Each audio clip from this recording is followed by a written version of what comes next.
Topic: Joseph in the Bible versus Quran. Subtopic: Introduction.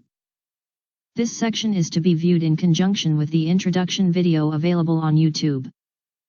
The Old Testament and Quran both study the life of Prophet Joseph, or Yusuf in Hebrew and Arabic. Both books agree on most important events of the life of Prophet Joseph. I will show these similarities in a few minutes. Unlike my other videos, I will have the program skip reading the verses from the Bible and Quran in some areas. I will leave it to you if you would like to pause the video whenever you want and read by yourself. Subtopic: Similarities. Both books confirm that Joseph was the son of Jacob, the son of Isaac, the son of Abraham.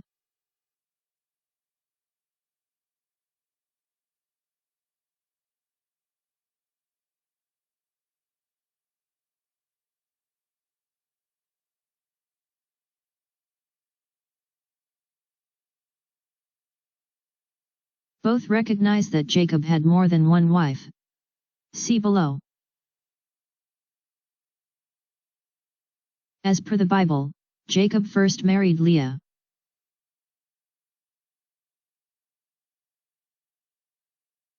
As per the Bible, Jacob's second wife was Rachel. As per the Bible, Jacob's third wife was Bilhah, Rachel's maid. As per the Bible, Jacob's fourth wife was Zilpah, Leah's maid.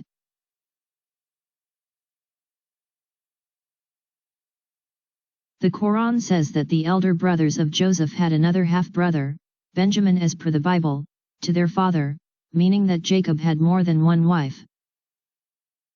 Both recognize that Joseph had 11 brothers. 1 full brother and 10 half-brothers. But the Bible adds a half-sister to which the Quran does not mention. See below.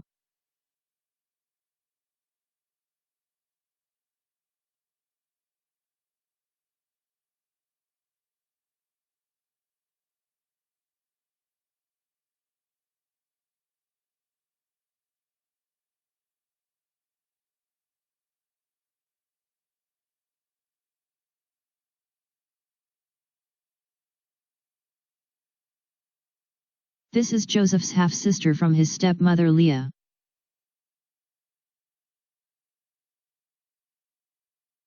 This is the dream that Joseph saw his 11 brothers as stars bowing down to the ground for him.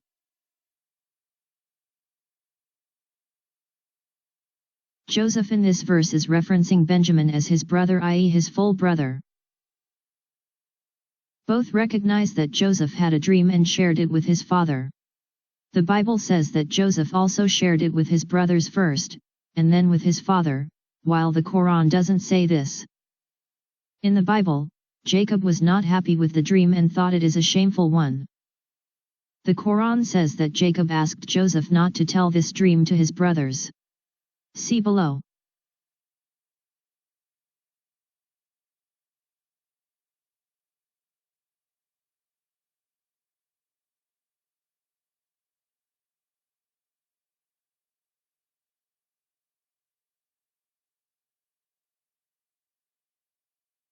Both recognize that Joseph's elder brothers hated him and wanted to kill him.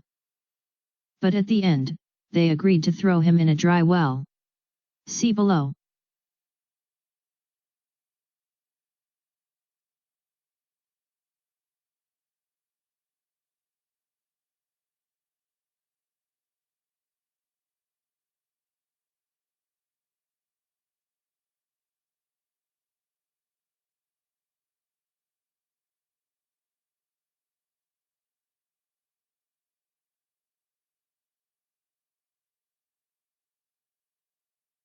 Both recognize that Joseph went on a trip with his elder brothers. The Bible says that they went before him to a different city and that Jacob asked Joseph to follow them alone. The Quran says that the brothers begged Jacob to send Joseph with them on a fun day and they promised to look after him while their real intention was to get rid of him. Jacob was afraid and reluctant but ultimately agreed. See below.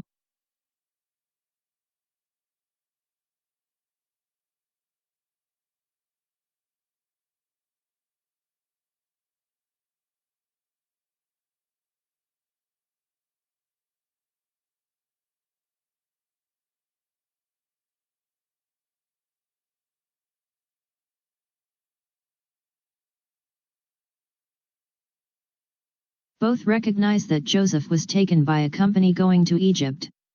The Bible says he was sold to them by his brothers after they got him out of the well.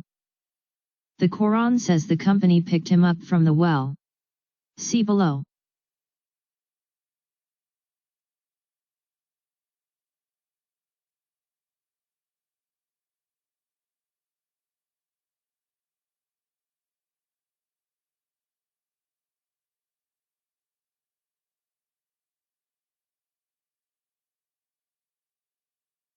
Both recognize that Joseph's elder brothers put fake blood on Joseph's shirt to make it look like he was eaten by a beast.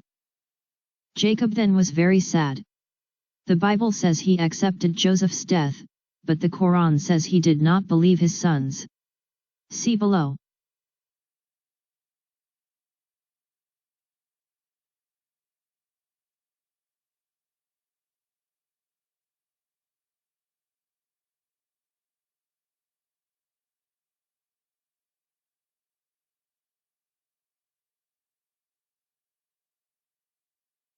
Both recognize that Joseph was then sold to a powerful man in Egypt, and that he was favored in his new master's house, and later God made Joseph a prophet. See below.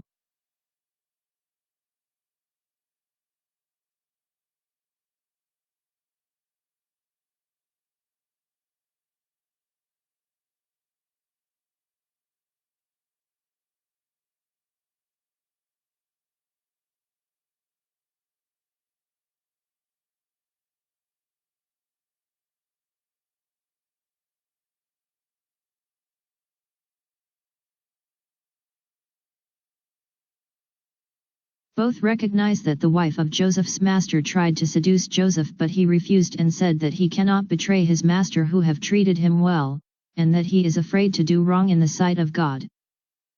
Both confirm that when the master found out, the lady immediately accused Joseph for trying to rape her. As per the Bible, when Joseph rejected her request, she took Joseph's shirt and called the guards to call the master. After the master found out, he put Joseph in prison. As per the Quran, she chased Joseph as he was running away and was able to rip part of his shirt from the backside. She then found the master at the door. After the master found out, Joseph defended himself in saying she chased me and not the other way around. Then someone from her family said if his shirt was ripped from the front then she was saying the truth and vice versa. Since his shirt was ripped from the back, Joseph was free. See below.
Both confirm that Joseph went to prison as a result of the false accusation of his master's wife. The Bible refers to the incident above for reason for his imprisonment, while the Quran refers to the incident below. The master's wife heard that she has become the talk of the town following what has happened above, so she plans to trick them all. She calls these ladies to her palace and give them knives and then sends Joseph in front of them. Upon seeing Joseph, they all are amazed with his beauty and accidentally cut part of their hands without noticing it. Then the master's wife says that this is the reason why you are accusing me of falling in love with him. She also says that he must sleep with me or else he will be imprisoned. Joseph then asks God for putting him in prison as the best alternative rather than falling for her demands.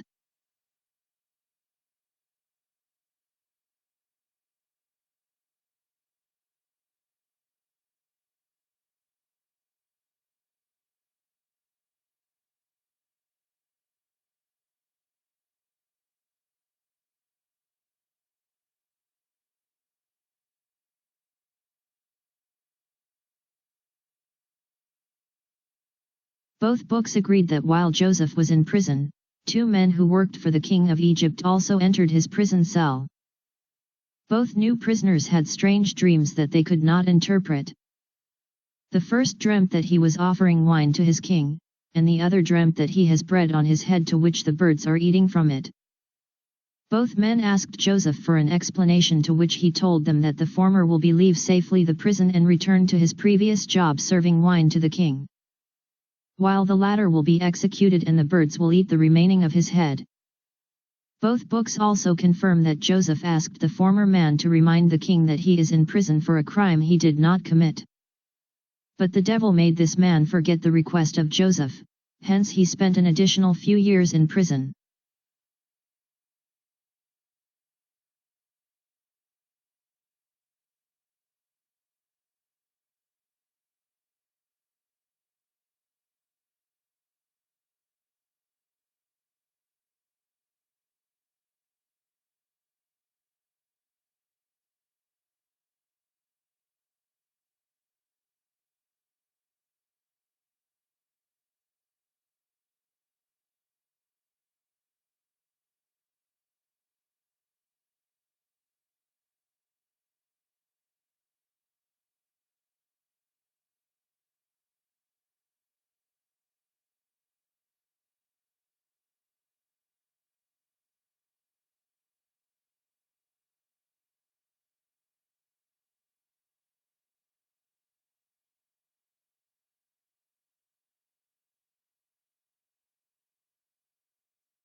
Both books talk about the king's dream of seeing 7 big cows were eaten by 7 thin cows, and separately he also saw 7 ears of corn along with another 7 thin ears of corn. The king asked for those who claim they are able to interpret dreams to step forward. But no one was able to explain this dream. Then the person who got out of prison remembered Joseph and explained to the king that he knows a person who can interpret dreams. In the Bible, the king brings Joseph to him, while in the Quran, the ex-prisoner goes to Joseph and asks him to interpret the dream, and then he takes the information back to the king. Both books have the same interpretations, that there will be 7 years of plenty followed by 7 years of famine, and that the Egyptians need to store the food for the famine years.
Both books say that Joseph was finally free.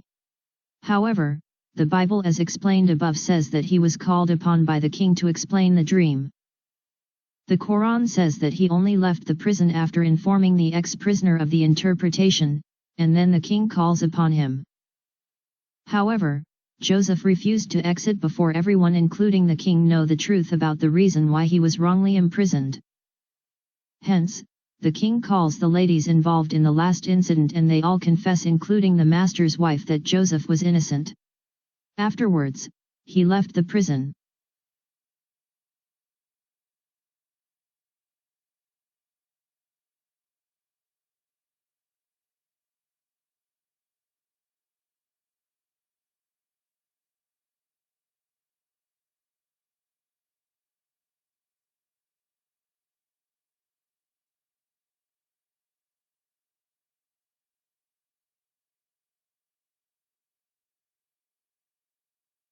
Both books say that Joseph was appointed as a person responsible for the crops for the coming years.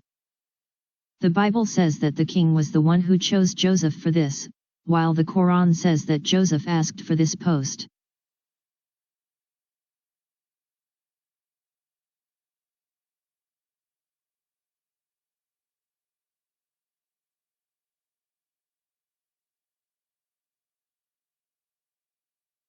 Both books say that when the years of plenty finished and the years of starvation began, Jacob sent his sons except the youngest, Benjamin, to Egypt to buy food. When the brothers entered, Joseph immediately recognized them but they did not.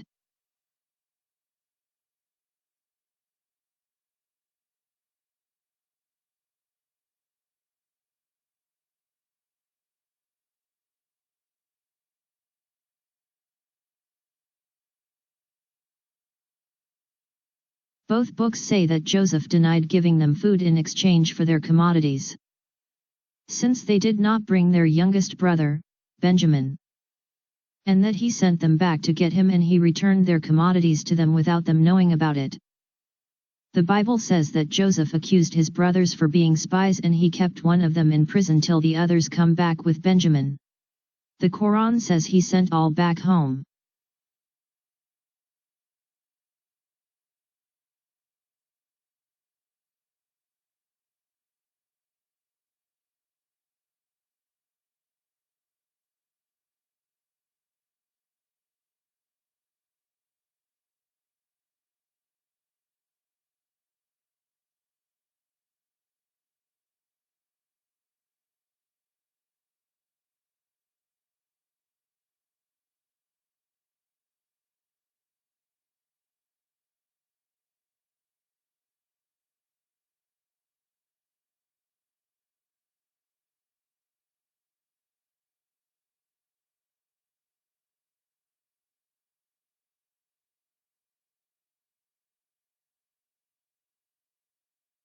But when the elder brothers returned to Jacob, they tried to convince him to send Benjamin with them so that they can bring food from Egypt.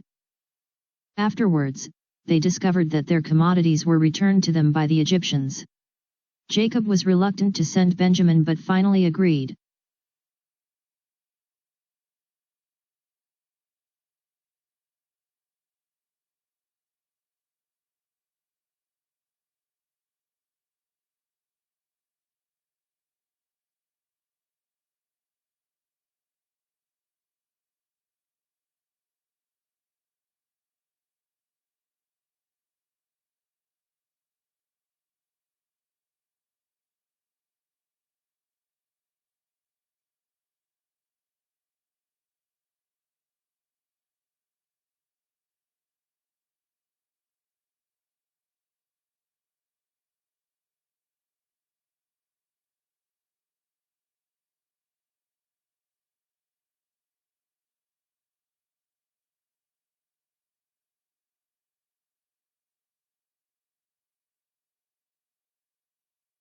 Both books confirm that all the brothers including Benjamin returned to Egypt and were received by Joseph.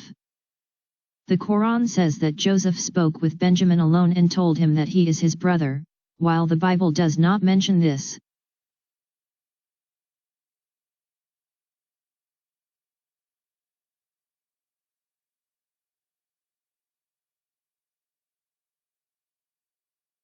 Both books say that Joseph commanded his followers to place an expensive cup with the bag placed with Benjamin's parcel. The Bible says it was Joseph's cup while the Quran says it was the king's cup. Then later on he accused his brothers of stealing from him. After discussion with his brothers, they agreed that if the cup is found, then the thief will become Joseph's slave. The rest are free to go. The soldiers then started opening the sacks of each brother, starting with the other brothers, and ended with Benjamin. When the cup was discovered in Benjamin's sack, he was declared a thief and hence a slave.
As per the Quran, the brothers then left Joseph and chatted outside. The eldest brother told the others that he cannot return and see his father's face, knowing that they returned without Benjamin. Hence, he will stay in Egypt while the others should return to Jacob and explain what happened. Jacob then loses his eyesight and later on asks his sons to return and search for Joseph and Benjamin. Hence the brothers return back to Egypt. The Bible does not mention this part.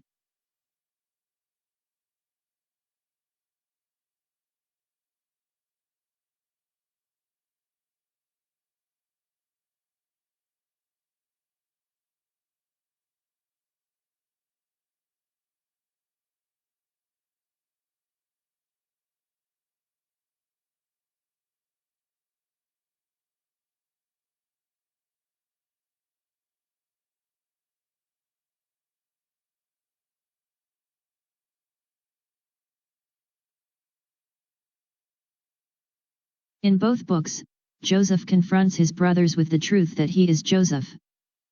But how we arrive to this is different between the Bible and Quran. As per the Bible, after the discovery of Benjamin's alleged theft, one of the brothers begged Joseph for the release of Benjamin, but Joseph refused. Then Joseph could not handle it anymore, so he announced that he is their brother Joseph. As per the Quran, the brothers return to Joseph and beg him for Benjamin, so he confronts them and tell them that he is their brother Joseph. In both books Joseph asks his brothers to return to their father and bring him to Egypt to live there. The Quran adds that Joseph gave his shirt to his brothers and asked them to throw it at their father's face in order for him to retrieve his eyesight. The Quran also adds that Joseph's brothers asked for his forgiveness, to which he immediately grants it to them.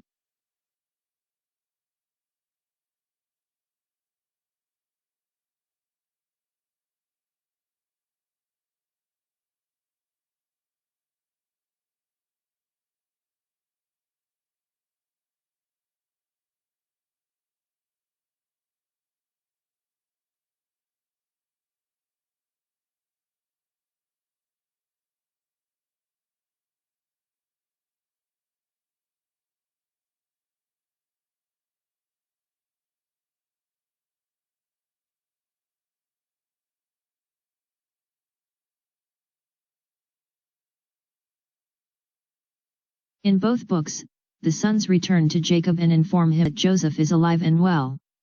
In the Bible, Jacob was surprised, while in the Quran he was happy and thanked God for this.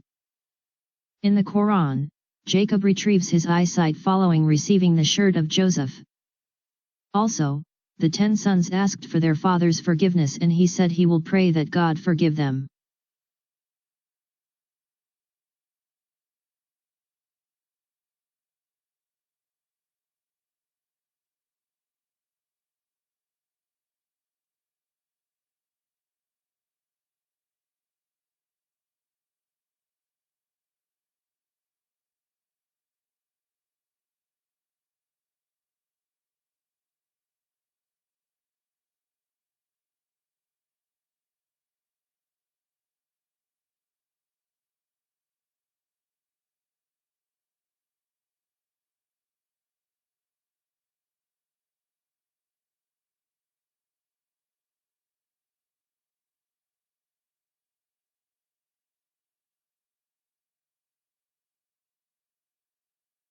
The story ends with Jacob, his wife, and 11 sons all bow down to the ground in front of Joseph.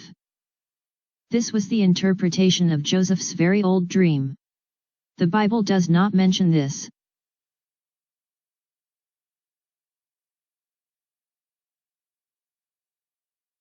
Subtopic, Conclusion. Summary. Joseph was famous for being able to interpret dreams. Yet, as per the Bible, his dream of having the sun, moon, and 11 stars bow down to the ground for him was never explained to him in his lifetime. In other words, Joseph died not knowing the meaning of this great dream. Keep in mind that all other dreams were all explained and lived in reality except this one.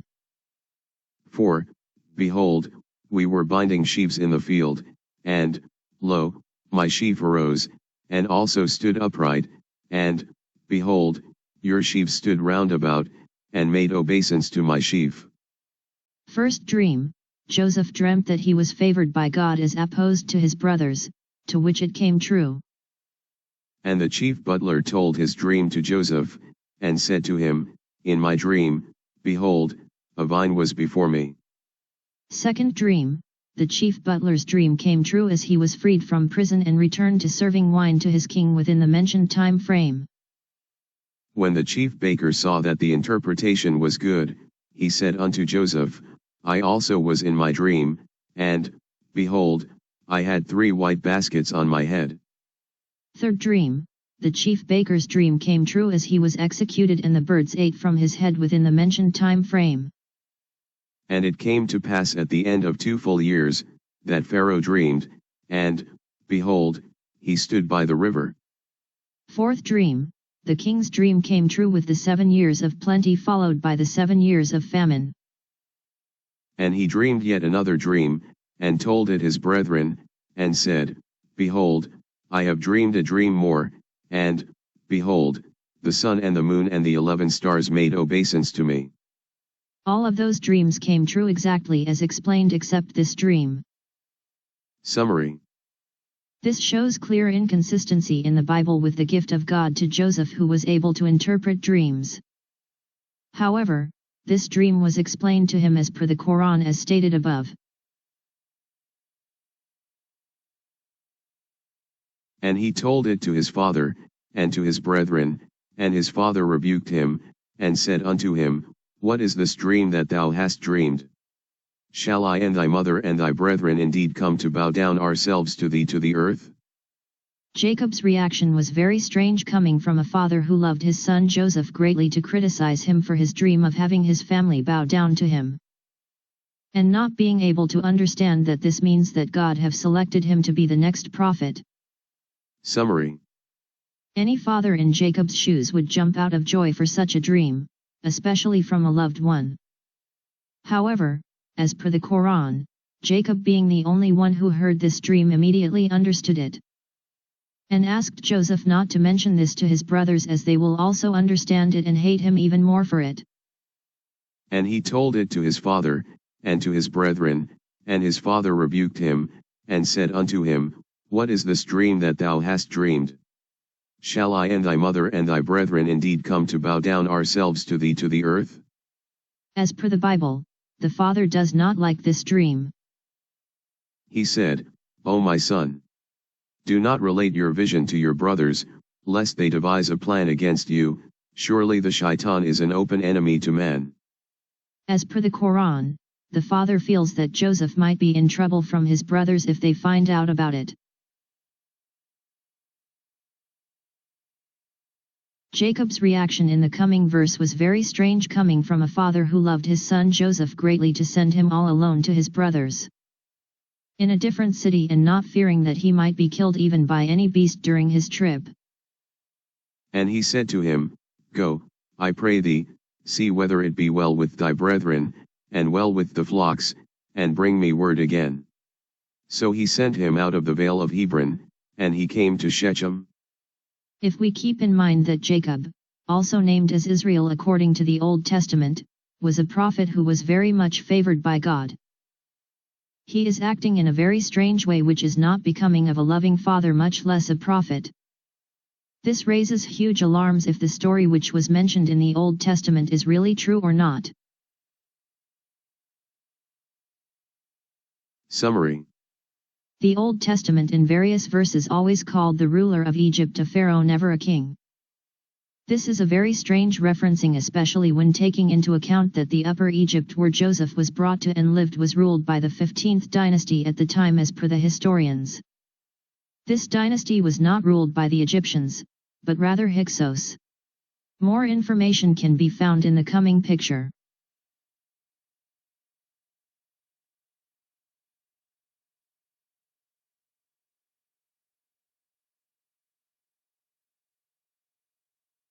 The rulers of the Hyksos were called kings, not pharaohs.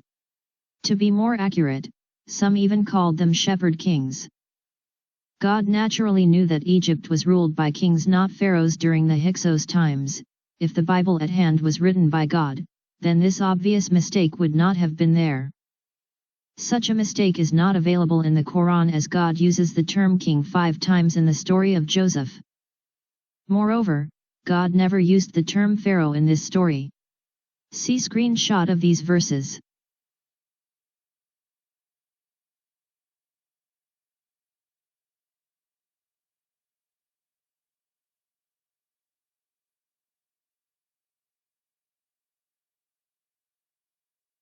However, when the Quran speaks about Moses, the name Moses and the term Pharaoh, Fir'aun in Arabic, appeared jointly in 15 different verses in the Quran. The term king is never used with Moses. See screenshot of these verses.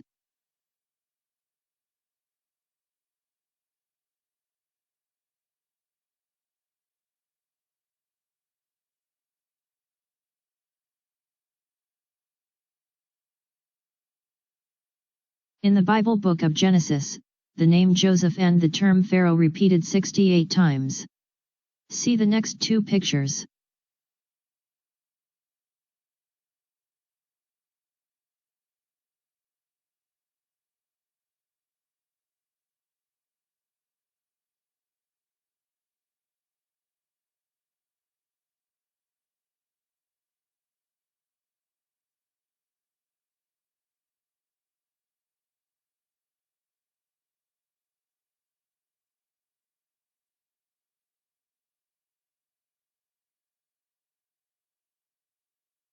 Summary. The Hyksos spoke Semitic language, which is also the origin of Hebrew. Hence, despite the fact that Joseph was a foreigner to Egypt, he could still relate to the Hyksos, the rulers of Egypt, since they all come from the same area and region and speak similar language. Keeping this into account, then why would Joseph, even as a Hyksos Egyptian, need an interpreter when talking with Hebrews? Then the below statement is false. Such a mistake is not mentioned in the Quran. And they knew not that Joseph understood them, for he spake unto them by an interpreter. Summary. We can now see extractions from the video by Bruce W. Gore entitled Historical and Chronological Context of the Bible. The full video is available on YouTube. And with that extractions, I will conclude my video, and leave you with a question. Was the Bible, the Old Testament, the book of Genesis, written by God? The Hyksos were Asiatic or Semitic. They are not native Egyptian. They migrate in during the latter part of the 12th dynasty. There's quite a bit of sort of artistic description of these people, a lot of it, in fact. If you're familiar with the way that Egyptians would portray themselves, then you'd notice immediately that these Hyksos look different. Their hair is different, their dress is different. The fact that they are associated with livestock here is, again, a distinctive about them. And there's quite a bit of points where these people were quite different from the native Egyptians, but very similar to the Semites who lived in Canaan and in other parts of the Near East. And what's interesting to us, of course, is that Joseph is a Semite, you see. And many have speculated that part of the reason Joseph was able to be catapulted into such prominence was not simply his ability to interpret dreams, which was pretty impressive, but because also there was a shared common heritage between the Pharaoh who was ruling at the time and Joseph. They were both Semitic. Doesn't mean they spoke the same language, but they shared a kind of common cultural heritage that would have helped them understand each other. And it may be that the Pharaoh's willingness to trust Joseph as rapidly as he did was driven in part by the fact that he recognized in Joseph something of his own heritage. That's speculation. We don't have that stated certainly in the Bible or in Egyptian records, but triangulating what was going on, it makes a certain amount of sense to see it that way. What happens is with the collapse of central authority, these Hyksos began to exercise greater control, and the 13th and 14th dynasties in the south therefore take place concurrently with the 15th and 16th dynasties in the north. And the 15th dynasty especially is called the Hyksos dynasty.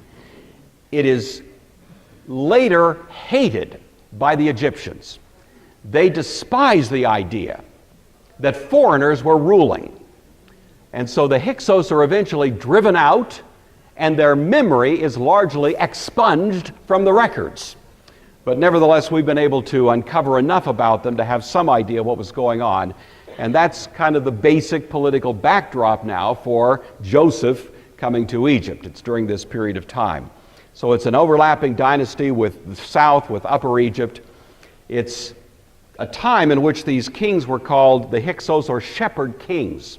That itself would be unusual because the Egyptians prided themselves more for being agrarian. They were proud of their grain crops. That was the focus of their wealth-producing capabilities. They did, of course, have livestock, but they tended to boast in a different kind of enterprise. But the Hyksos were associated with being more of a kind of livestock-oriented type of population, which again would fit more with their kind of Semitic background. Which would be 1683, his brothers sell him as a slave to the Egyptians. This would be right in the middle of the Hyksos era. And so we would understand that Joseph now is showing up at a time of decentralized authority when Semitic rulers are controlling Egypt. And that, of course, in itself should at least suggest to us something of how God in His providence is preparing the way and making a way for the drama that's going to unfold. Joseph shows up in Egypt. Of course, he's sold into the house of Potiphar. He is probably quite well educated because growing up in the environment which he was part of, there would have been a very heavy emphasis on being well educated, and probably as a slave that distinguished him so that fairly quickly he was able to move up the ranks, you might say, of responsibility in the house of Potiphar.